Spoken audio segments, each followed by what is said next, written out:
Assalamualaikum warahmatullahi wabarakatuh. Nama saya Ara Artasya. Saya dari Prodi PJKR, Pendidikan Jasmani Kesehatan dan Rekreasi semester 3. Di sini saya akan memaparkan materi tentang nafsa, narkotika, psikotropika, dan zat adiktif.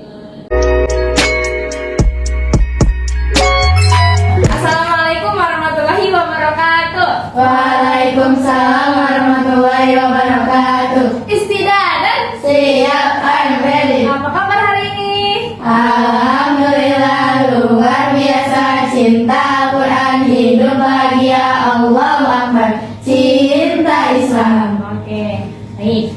Anak-anak, sebelum mulai pembelajaran, marilah kita membaca doa bersama-sama. Doa dimulai. Bismillahirrahmanirrahim.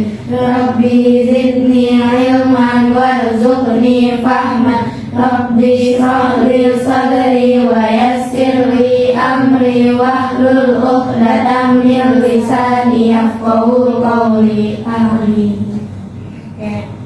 Oke, anak-anak, kali ini Miss akan membahas tentang nafsa, narkotika, psikotropika, dan zat adiktif.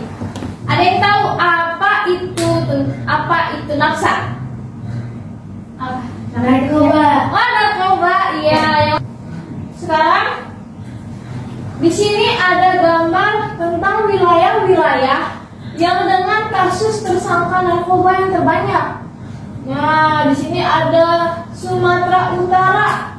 Di sini juga ada Jawa Timur, DKI Jakarta, dan Jawa Barat dan Jawa Tengah. Di sini wilayah-wilayah yang dengan kasus tersangka narkoba yang terbanyak ya. Oke, lanjut. Kasus dan tersangka berdasarkan jenis narkoba.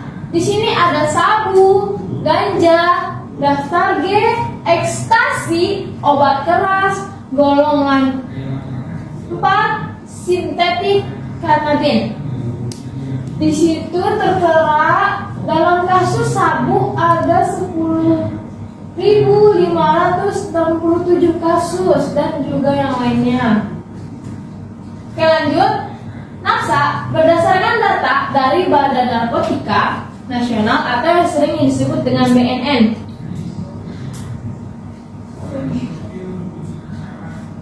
Penyalahgunaan narkoba di Indonesia mengalami peningkatan 0,03% pada 2019 dibandingkan tahun 2017. Dengan kata lain, pada 2019 tercatat ada 3,6 juta pengguna narkoba, sama dengan 63% diantaranya pengguna ganja.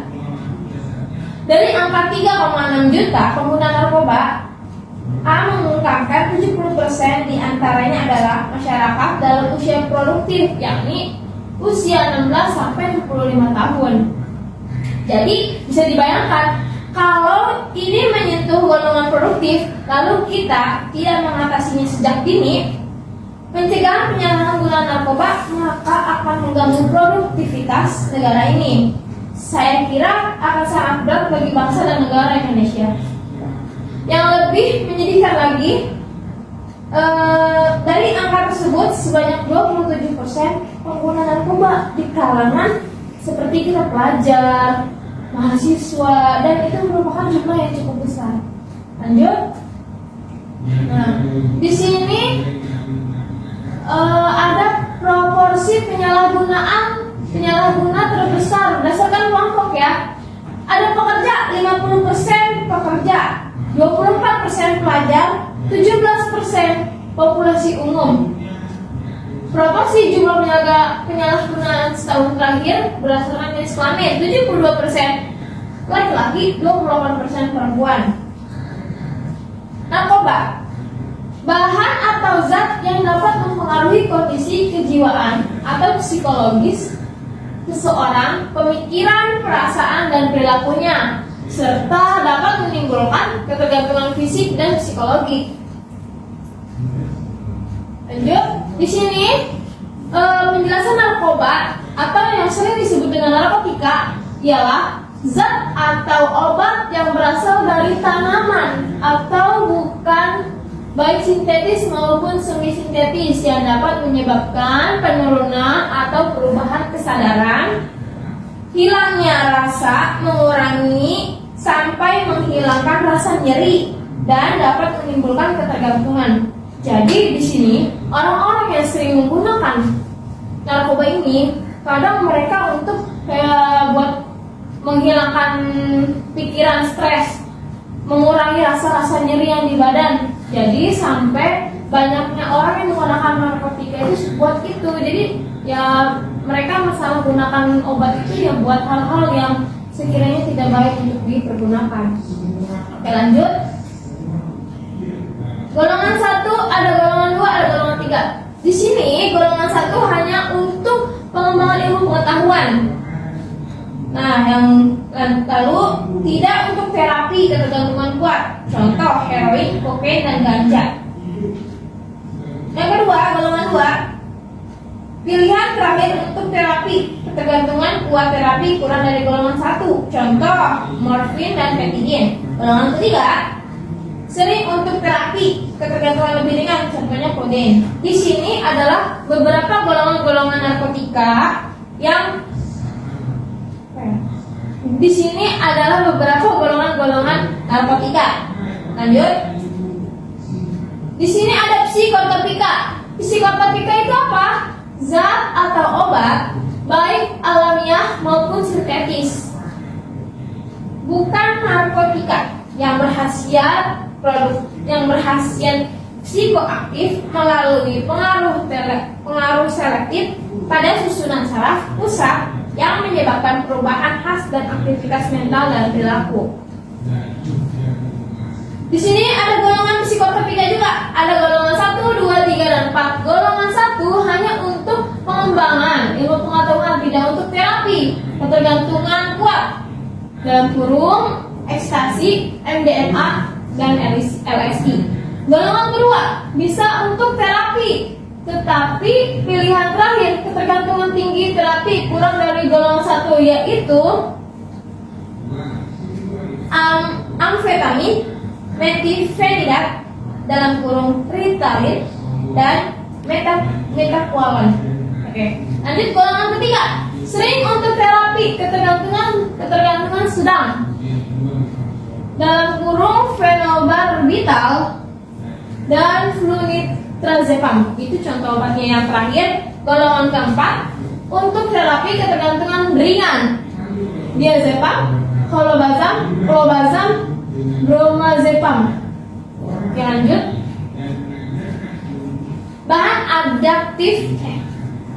Bahan adiktif lainnya, bahan atau zat selain narkotika dan psikotropika yang dapat juga mempengaruhi psikoaktif tubuh manusia dan dapat menyebabkan kecanduan, diantaranya meminum alkohol, zat inhalasi atau lem, atau yang ketiga nikotin dan rokok atau rokok.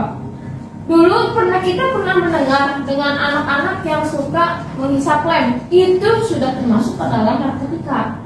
Adapun dengan rokok, mengapa? Rokok sangat berbahaya sekali bagi tubuh manusia karena di dalam kandungan rokok itu ada kandungan nikotinnya. Nikotin berhubungan dengan narkotika, jadi sangat bahaya untuk tubuh. Di sini ada jenis-jenis narkoba berdasarkan efek terhadap SSP. Jenisnya ada stimulan, contohnya amfetamin, istilah gaulnya sabu atau kristal.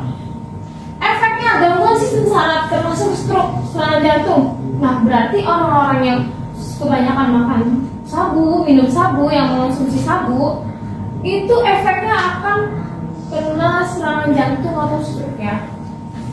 Lalu yang kedua, depresan. Contoh minumannya alkohol, opioid, opium, morfin, kodein. Istilah gaulnya brem, oplosan, bope, woti, tutau, suputi, atau etep. Nah, efeknya itu yang kedua mengantuk, sering kelelahan, penurunan fungsi kognitif dan memori, berkeringat, gelisah, sulit tidur, dan sulit konsentrasi. Di sini dari efek-efek di sini itu merupakan contoh orang yang mengkonsumsi narkotika. Yang ketiga, halusinogen, ekstasi, mushroom, bunga kecubung. Istilah gaulnya Inex Magic Mushroom, jamur kotoran sapi. Efeknya menghasilkan suatu spektrum pengalaman sensor dan yang terdistorsi serta pengaruh mood dan proses berpikir. Yang terakhir lainnya ada yang lain, ada ganja, ada mineral, ada lem, bensin, vitamin. Istilah gaulnya cimeng, gelek atau cat. Jadi orang-orang yang suka menghirup-hirup bau-bau seperti itu ya. Nah, efek sampingnya sulit mengingat sesuatu, reaksinya lambat, sulit konsentrasi, matanya merah, mengantuk, paranoid, dan sering cemas. Adapun yang sering kita ketahui ya, tanda-tanda orang yang mengkonsumsi narkotika itu dari matanya aja udah sayu. Dari matanya sayu, dia sering gelisah, sering berkeringat. Itu kayaknya sih. Udah, itu adalah tanda-tanda orang yang mengkonsumsi narkotika. Lanjut, faktor penyebab kecanduan. Orang-orang yang sering mengkonsumsi narkotika ada faktor kecanduannya, faktor individu dan faktor lingkungan. Kalau individu, perubahan biologis, psikologis, dan perubahan sosial. Kalau faktor lingkungan ya, lingkungan keluarga, kampus, dan masyarakat.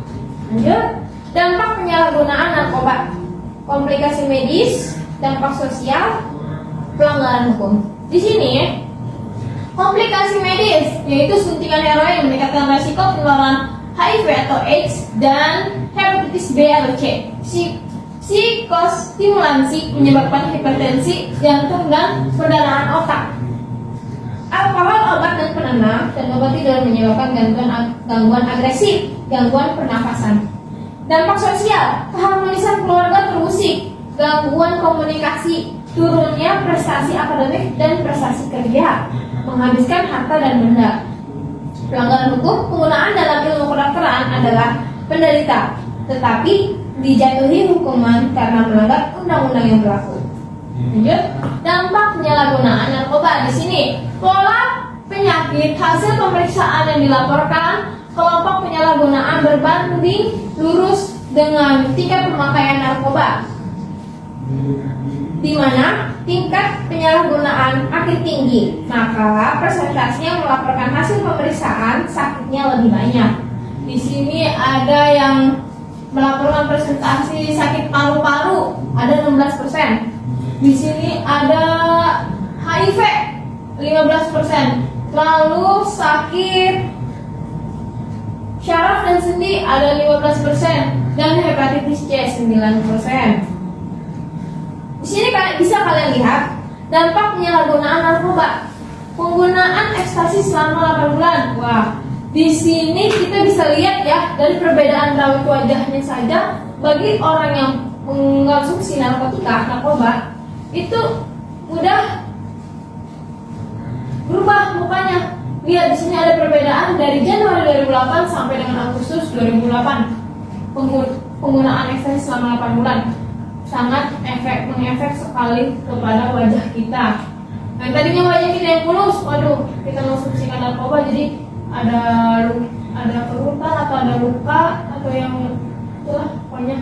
Terus di sini juga ada penggunaan heroin selama 5 tahun.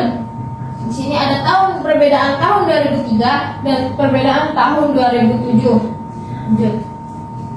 Dampak penyalahgunaan narkoba selanjutnya.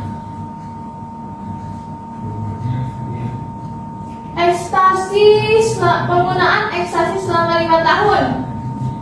Wah, dari tahun 2000 sampai tahun 2004 bisa kalian bandingkan ya. Cirinya gini. Gambarnya di tahun 2000 orang ini mukanya gemuk, pipinya cabi, badannya berisi. Ketika dia mengonsumsi narkotika pada tahun 2004 selama 5 tahun badan dia habis, mukanya langsung kurus, jadi semuanya habis. Itu contoh orang yang mengonsumsi narkoba. Di sini juga ada penggunaan heroin dan kokain selama 5 tahun. Perbedaannya sangat jelas. Di sini dia tahun 2003 badannya berisi dan tahun 2007 sangat kering sekali. Lanjut, dampak penyalahgunaan narkoba. Nah, sini sudah jelas ya gambarnya, efek dampak dari penyalahgunaan narkoba. Kerusakan pada jaringan otak yang permanen. Nah, di sini ada gambar otak sehat dan otak yang sudah terkena narkoba. Lanjut. Ketentuan pidana lebih dari 5 gram.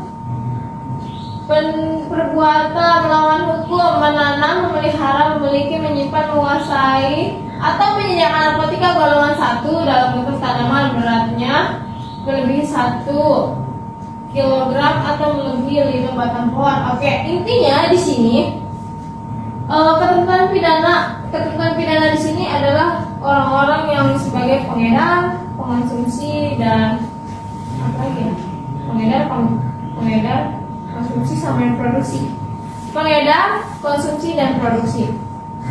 Lanjut, ketentuan pidana 5 gram selanjutnya. Institusi penerima wajib lapor IPWL adalah pusat kesehatan masyarakat, rumah sakit, dan atau lembaga rehabilitas yang ditunjuk oleh pemerintah PMK nomor 4 tahun 2020. Oke, terima kasih. Cukup sekian pemaparan dari Miss materi tentang nafsa, narkotika, psikotropika dan adiktif dan zat adiktif. Semoga materi ini, pembelajaran kali ini sangat bermanfaat bagi kita semua. Oke, anak-anak, apakah di sini ada yang ingin bertanya? Oke, Zizi, gimana? Apa dampak orang yang menggunakan narkoba? Dampak orang yang menggunakan narkoba. Oke, dampak apa ciri orangnya nih? Oke, ciri orang yang menggunakan narkoba.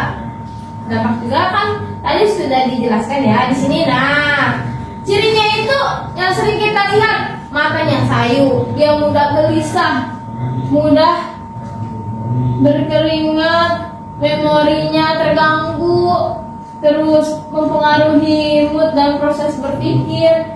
Di situ itu dampak orang yang mengonsumsi narkotika. Adapun ciri orangnya, kalau orang yang sudah kecanduan itu dia suka sakau kayak menghisap, yang biasa dia menghisap sabu, dia sampai kayak orang, pokoknya sakau deh, orang kecanduan gitu. Terus kalau dari segi fisik ya, matanya dia sayu, badannya itu habis ya.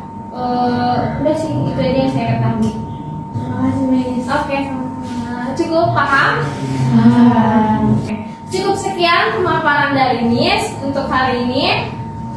Miss ucapkan terima kasih dan wassalamualaikum warahmatullahi wabarakatuh. Waalaikumsalam warahmatullahi wabarakatuh.